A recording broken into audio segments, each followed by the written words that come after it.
43 years later, since independence, Zimbabwe is still struggling with public transport. You go to work in the morning, you go back home at 11 p.m. Kids who are supposed to travel to go to school are still facing the same predicament. You cannot guarantee your safety. You cannot guarantee the safety of your own children simply because you don't know how they're traveling each and every day. With a reliable public transport system, you know for sure that your kids are safe. You know that straight from school, your kids are going home. But our kids have been exposed to this rogue mawindi, vanoenda vachinoavharira, simply because we have a failed system. We have a failed system which does not care. Go to every rank in Zimbabwe. There are certain ZANU-PF elements which are controlling ranks. They are benefiting. Number one, they are corrupt. Number two, that is where they get their money. So Musangano will never chase them or will never arrest them and remove them from those areas because they are benefiting. And these are the same people they call to organize some youths to go and cause chaos in various areas. Ian Smith left the public transport system better than it is right now. There is no improvement. One will argue that there were no more people, or the workforce was small, but that is not true. There is lack of efficiency in how we do our own things. There is lack of seriousness in how we are doing our own things. Everything is being done with a motive to make money. Everything is being done with a motive to put something in your pocket. It's not about service delivery. I want to give you an example. COVID came. ZANU-PF removed combis.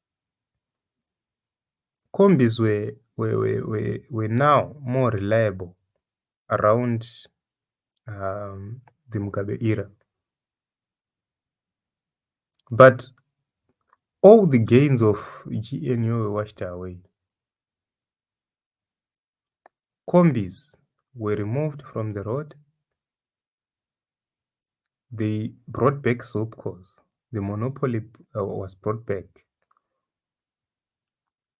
They then said, mazupko auya, munhu wese ari kuda ngaachipinda muzupko. That was the foundation of our chaos. Because those who got into Zupko, it didn't benefit anything. Mota dzaitofa, and you couldn't service. Some pulled out, some sold their own combis. I remember the days which we used to count combis labeled God given. Each and every 5 minutes, you see a God given combi in town. Every 5 minutes. But right now, you ask yourself questions. Where is God given? So you'd understand that the problems we have are man-made. They are manufactured by individuals. You are told a reason to say you have withdrawn public transport and you have replaced it with Zupco because of COVID.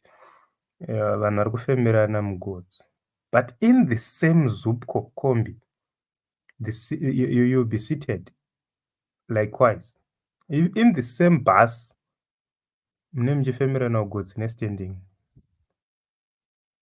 It's because they don't care about anything else. It's because it's not about meritocracy. It's not about service delivery. It's not about serving the people. It's about making money.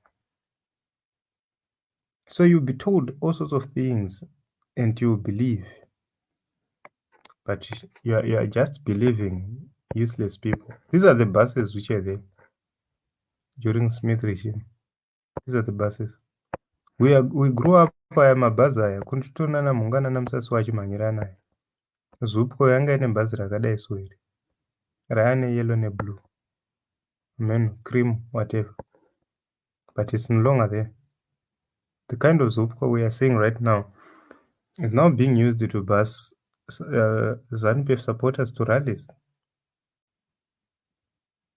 So that is the norm across. So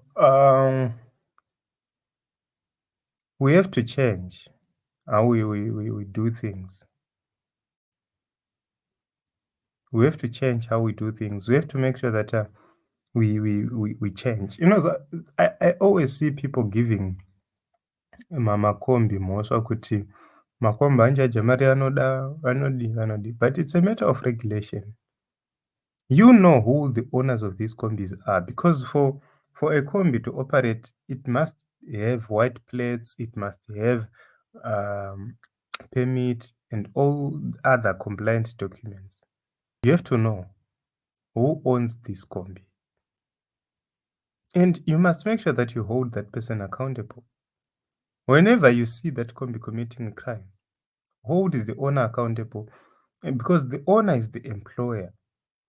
Once you hold the owner accountable, then he holds his employees accountable. But on your part, reduce corruption as government. Once you reduce corruption or you remove corruption, you will see that everyone has to work according to what is supposed to be done. So, in my view, we are continuing to have or to be in this mess because of these people. Right now, they've launched an operation, which they say launch of Operation Tame the Traffic Jungle by the Zimbabwe Republic Police, and they are arresting and clamping vehicles. My question is, how are they going to release the claimed vehicles? Papa. Those who fail to release their vehicles, anoenda kuma-auction mavehicle aya and otengeswa nemari isina na musoro. Who is going to buy them? Beneficiaries avo. Those who will be allowed to pay, they will pay hefty fines, Papa. But zhinji yacho inongopinda muhomwe dzevanhu. Okay, Skanzi, our president Nelson Chamisa is too soft and he's been so quiet for a while without even knowing his plans and what next. Action ndiyo inodiwa kutaura dzimwe nguva, without action hapana zvazvinobatsira. So he is quiet, and you are acknowledging the President Chamisa is quiet. Yes, he is quiet because he realized kuti kutaura hapana zvakunobatsira. So you have to be quiet and do your things quietly.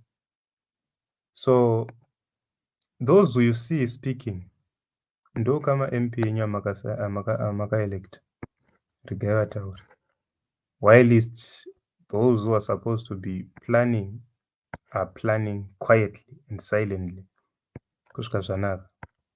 So handizive guys kuti how do you view this, how do you think about this, but I believe kuti these are issues which must be dealt with.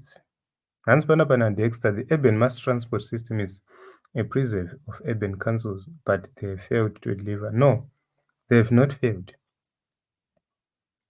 Kwaiva nemabhazi aionwa iya makazoti Zupco iyi yanga isiri Zupco iyi yaitoonwa necity council, but you took everything from city council mukati kwane Zupco.